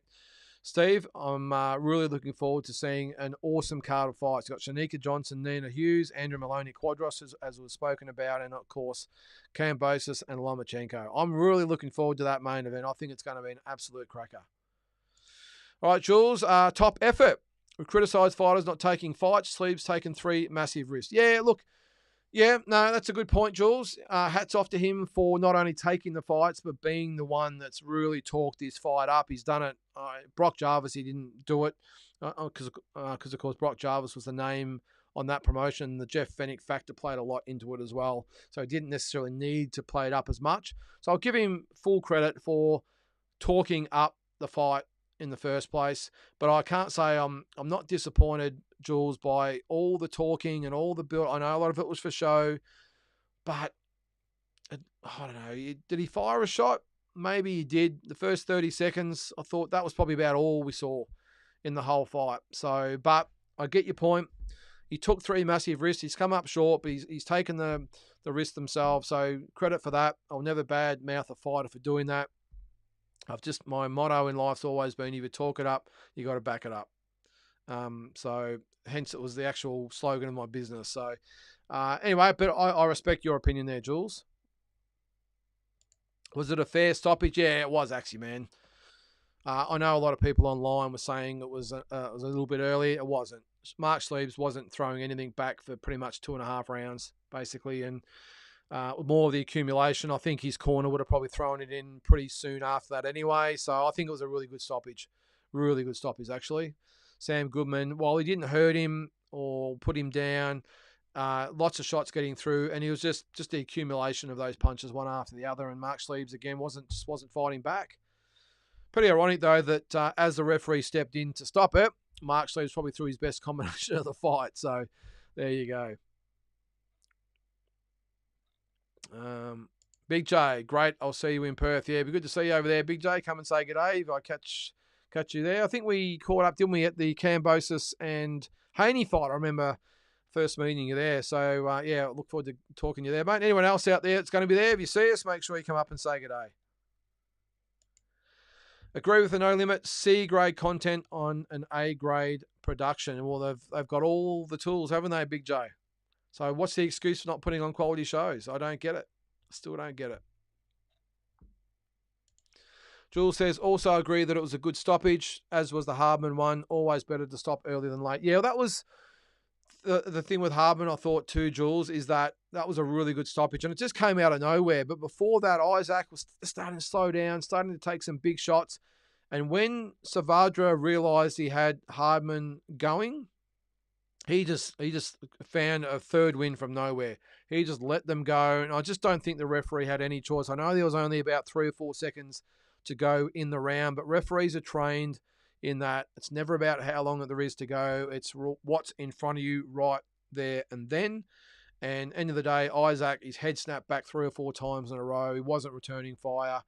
And I just don't think the referee had a choice but to jump in there. So, Stephen, you'll be there. Good stuff, mate. Well, if you see us there, make sure you come and say good day. Shamrock, as much talent as we have already seen this year, there is still so much to see in Jarvis, Vegas, that's Vegas Larfield, of course, Tapia, Matthias Tapia, yep, Nikita Zoo, Alex Winwood, make some calls, No Limit. Yeah, well, interesting to see what's going on with Brock Jarvis. He obviously fought on their card last year, but the Jeff Fennick thing, I'm not sure who's actually training Brock Jarvis now. I know he's in full training. He looks pretty good, actually. He looks big. So maybe I'd love to see him and maybe Nikita get it on down the track. That'll be a great fight at 154. Vegas Larfield will be back, of course. He's on the No Limit roster, so I'm sure that will be okay. Tapia's just signed, of course. Alex Winwood.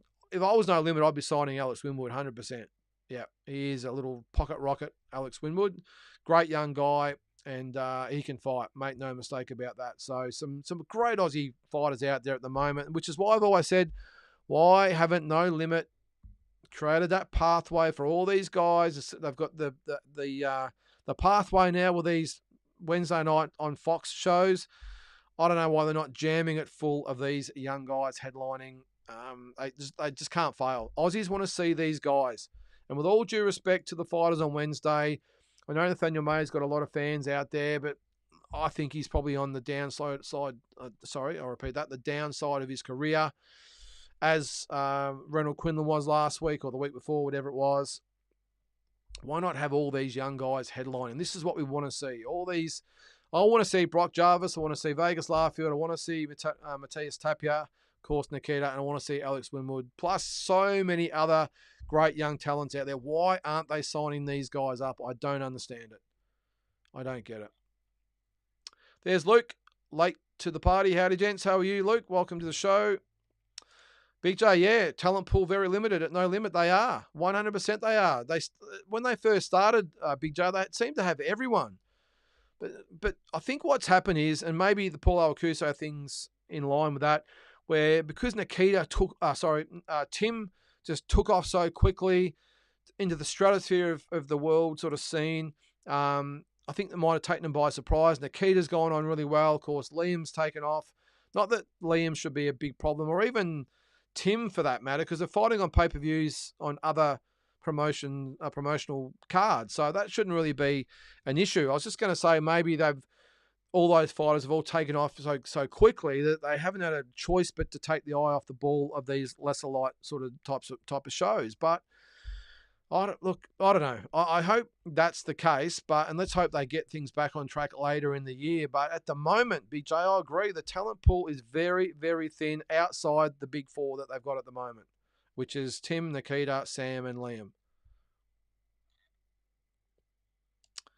Winwood needs to sign with Top Rank. Yeah, good call, Big J. Well, that could quite easily be on the cards. I know Dragonfire are very, very close to Top Rank, of course, with the Maloney boys. So that wouldn't surprise me at all if that does happen.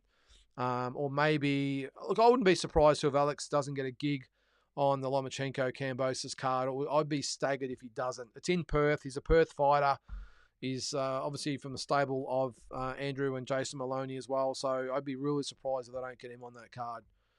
And if they do, well, who knows what might happen with Top Rank. Top Rank always after new talent. What better way than someone in that division coming through at minimum weight? Luke says, thought Wiley was good last night. However, watched him spar a fella from Neon Boxing Academy a few weeks back who made him look very average. Yeah, it does happen sometimes, Luke. I don't get sort of too caught up in the sparring side of things. There's a lot of fighters that just don't spar well, and there's a lot of fighters that spar very well and can't replicate it under the bright light. So I don't sort of get caught up in that. Remember, Dylan Biggs apparently had the best of Nikita Tszyu when they sparred, even put him down, and look what happened when they fought. So let us know who the fighter is, though. We'll keep an eye on him. But Jake Wiley last night, to me, looked the goods. And we'll just see where he goes. I think he looked okay. Good knockout win. So we'll keep an eye on him going forward. Shamrock 11 says, I would think Fox/Main Event would be looking into the contract with no limit. If nothing improves, they can't be happy.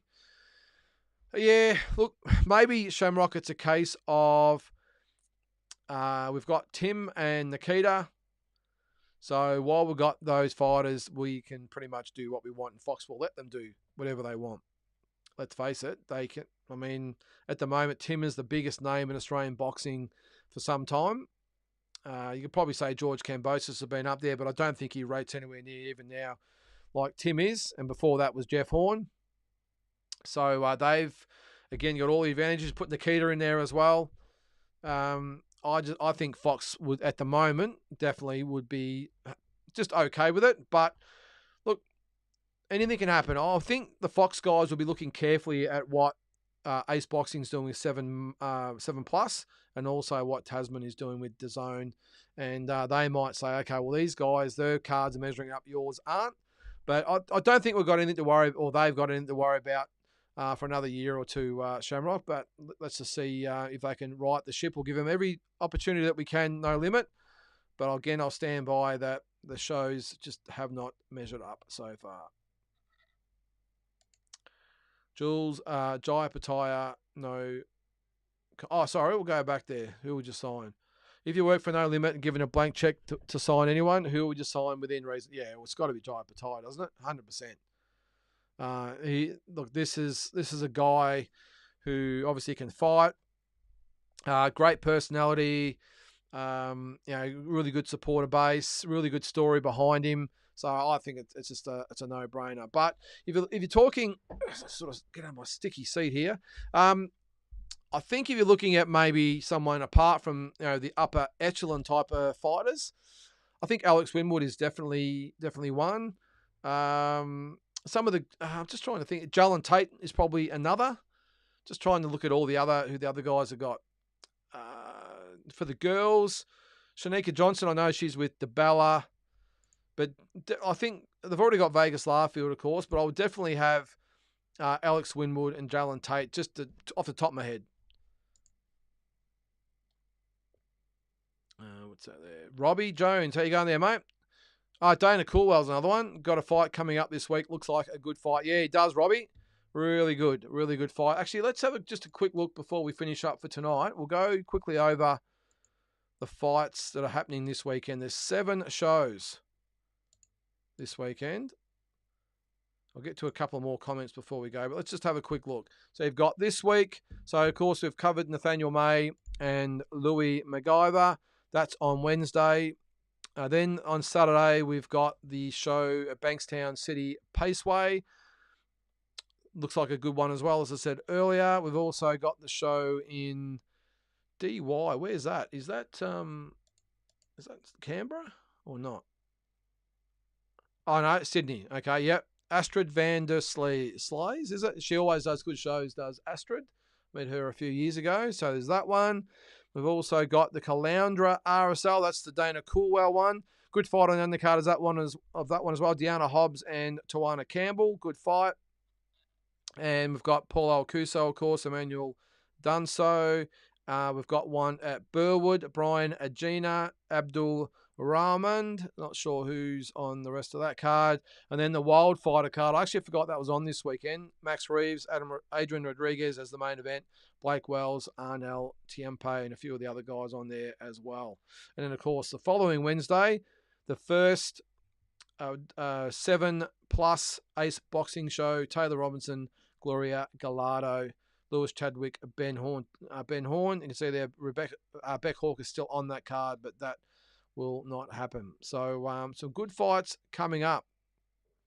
Is that one? Patrick Clark, Hunter Ione the week after. Some good fights. And then, of course, we've got Gather Round. Jamal Herring, Jackson John England, Joel Camilleri, Joel Pavlidis, Jack Brubaker, Benjamin Bomber, Terry Nicholas, Alex Leopi Jr. So, and then the footy fight. So some really good cards coming up, guys. So stay tuned. But I'm back on the 6th of April. So we will do, I'll just see what the next live fights are going to be. There's probably nothing on after that, I wouldn't have thought. But we'll see. Anyway, all right. A couple more comments before we go. Jules, recency bias, but I was that impressed with Jack Gipp last night that he's gone straight into the front of the line in my mind. I also like what I've seen of Max Reeves and Cesar African. Yeah. Well, both of those guys are with Wildfighter. I think African, he might have lost his last fight. Max Reeves, good young prospect. So, yeah, look, I think, as I said too, with these young guys, maybe Jack Gibbs might be someone that No Limit might look at as well. But if I was No Limit, I'd be just keeping friendly with the Wildfighters and Dragonfires and all these types. Dragonfire? Yeah, Wildfighter and Dragonfire. All these promotional firms around the country and just looking at the best talent coming through and getting them on as much as possible on those Wednesday night cards, if not the pay-per-view undercards, and start showcasing these guys, because the fights, I know I'll keep going over it, but in my opinion, it just wouldn't be that hard to have all the young prospects on these cards. This is what I'm assuming they're designed to do, is showcase young Australian talent. So why just, like last week, why even have Reynold Quinlan as a main event? No one wants to see Reynold Quinlan. So again, I don't understand it. But anyway, we're going over old ground. Couple more comments before we finish up. Sergey Vorobev only recently added to the Adelaide card. No, he's been on it, I think, since day one, Jules. But he is fighting on that card, like you said. Now, where is it? When was Gather Round? The early April, wasn't it? There it is there. Yeah, so he's fighting Wes Kappa. Good tough fight for Sergey. Obviously, he chose the wrong opponent last time in Wade Ryan. The absolute spoiler of Australian boxing is Wade Ryan. What do we got there? Luke, what were your thoughts on Chanel Dargan's post about fighters pulling out multiple times for multiple reasons, i.e. Fury, etc.? I didn't see it. Sorry, Luke. I can't probably comment on that one. Fill me in before we go. We've got about 5 minutes to go. But what's that there? Mid to late camp, most likely. Or mostly also. Well, just without seeing her comments there, look, sometimes it can't be helped. Of course, you've seen what happened with Beck Hawker. Sometimes it just shit happens. The problem is, Luke, is that with the undercard fights, if there are 4-rounder, 6-rounder, whatever, as I said earlier, the money's not great. You know, on those big cards, you might be lucky to get 500 a round if you're really lucky. So if you're fighting a 4-rounder, you might get a couple of grand. It's just too easy to pull out. It's just too easy to pull out. It's like, oh, I'm not feeling it or whatever. I'm just gonna pull the pin. If you're in one of the later fights on the card when you might be getting $5,000, $8,000, $10,000, $12,000, whatever it might be, it's harder to pull out. But when you're only getting paid $2,000 or $3,000, well, it's just too easy to pull out. That's what happens, Luke. And there's multiple reasons. All I can say is from my experiences with promoting, I did 21 shows. And every single show, there was at least 3, 4, sometimes 5 boxers that pull out for various reasons. But 99% of the time, they are those bottom first 2 or 3 fights on the card fights. And that's what's probably happened here, I would think. Chanel's just a bit frustrated. And it's even harder being a female, of course. Not like there's a massive amount of them around at the moment. So I can understand her frustration. She just wants to fight. maybe she could do what someone suggested earlier and jump in on the 7+ 7+ card. But I've got a feeling Chanel signed with No Limit, who wouldn't like her going over to 7+. So maybe that fight's not going to happen, or Ace Boxing, I should say. So anyway, we'll see what happens. Guys, look, I think there's no more comments in there to go through, unless one comes through in the next few seconds. We might call it a night 5 minutes early. Don't forget that Friday is a weekly roundup. Wednesday night, actually, I was going to maybe try and do an interview. It won't be Wednesday, I think, because a lot of you guys will be watching the fights if you are going to watch it. We might try and do something Thursday. I've got maybe something in mind to have on. If not, it'll be Friday.